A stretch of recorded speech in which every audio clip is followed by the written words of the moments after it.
Today, I will introduce symbolic interactionism, which is a sociological theory that explains how society is created and kept going through repeated, meaningful, face-to-face interactions.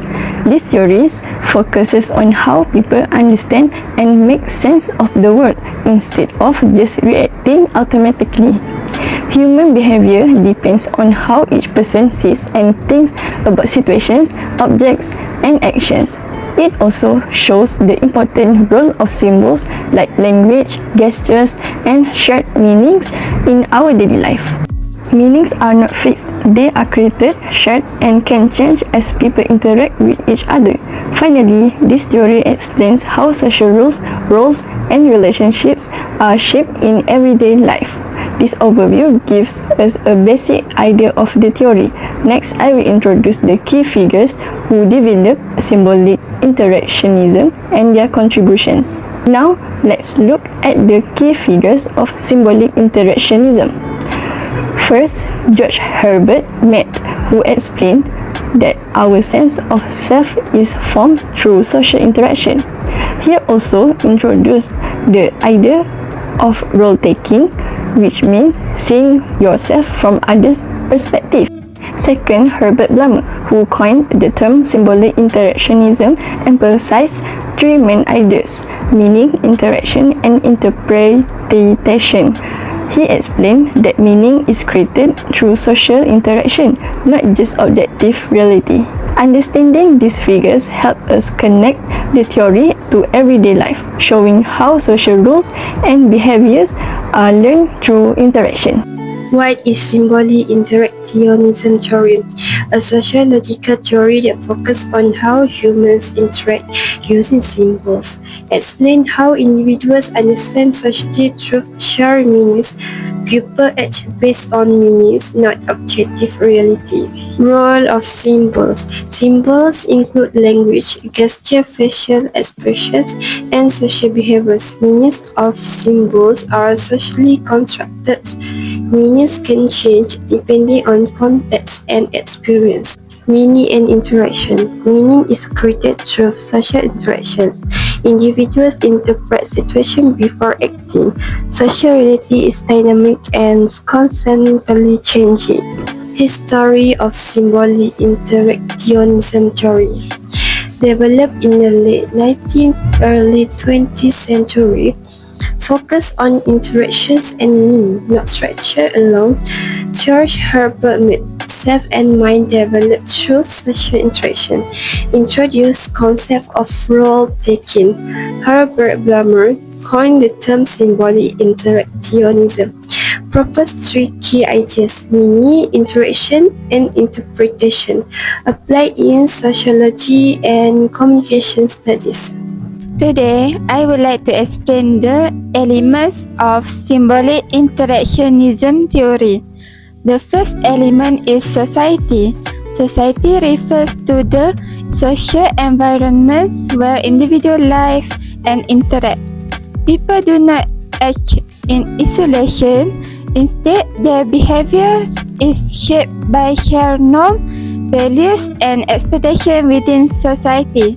The second element is symbol.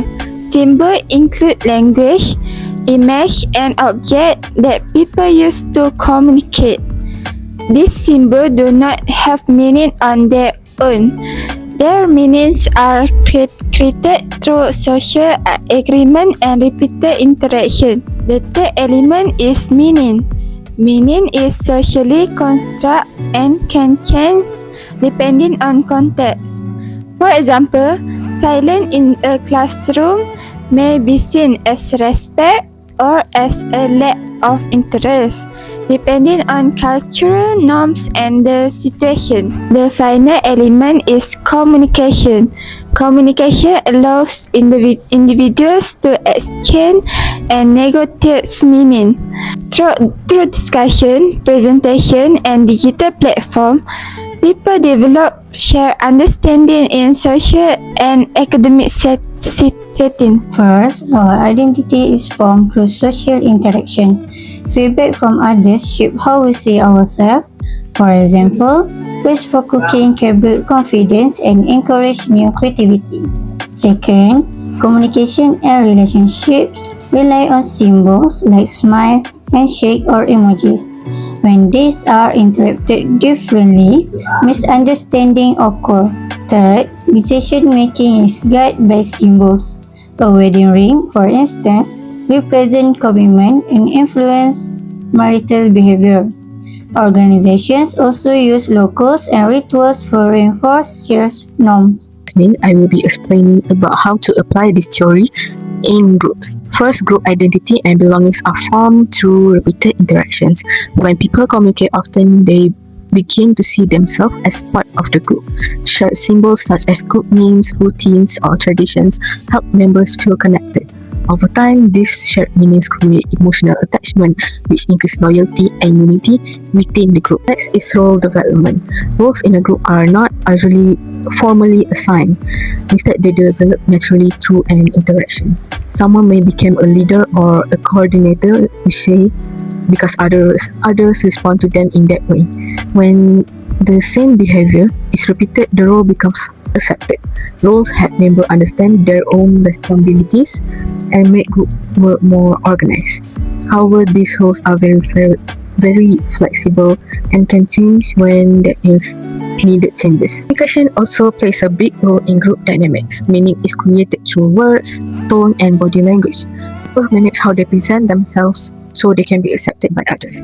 Good communication builds trust and cooperation, while good communication causes misunderstanding and tension. Lastly, we have cooperation and conflicts depends on how situations are interpreted. But conflicts can also help clarify expectations. Through discussions and interaction, groups can adjust their understanding, restore cooperation, and continue working together effectively. Next, I will explain communication and decision making in organization.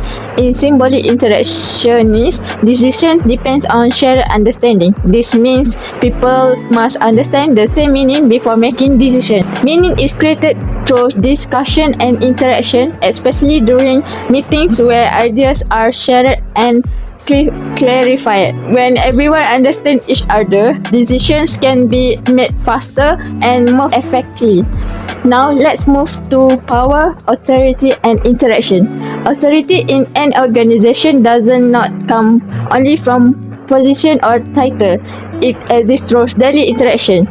Respect, behavior, and the way people communicate show who has authority in the workplace. Leadership also depends on how authority is shown and accepted. When this interaction happens, repeatedly, power becomes naturally accepted within the organization. Now I will move to organization in workplace. Workplace culture is created through shared symbols and routines among employees. For example, dress code, the language used at work, and all daily habits all serve as symbols. These symbols represent the value and expectations of the organizations. When employees strictly engage in these routines, it helps everyone follow and maintain the same culture, creating a sense of unity. The last one is workplace rules and professional identity. Employees build their identity through interaction at work.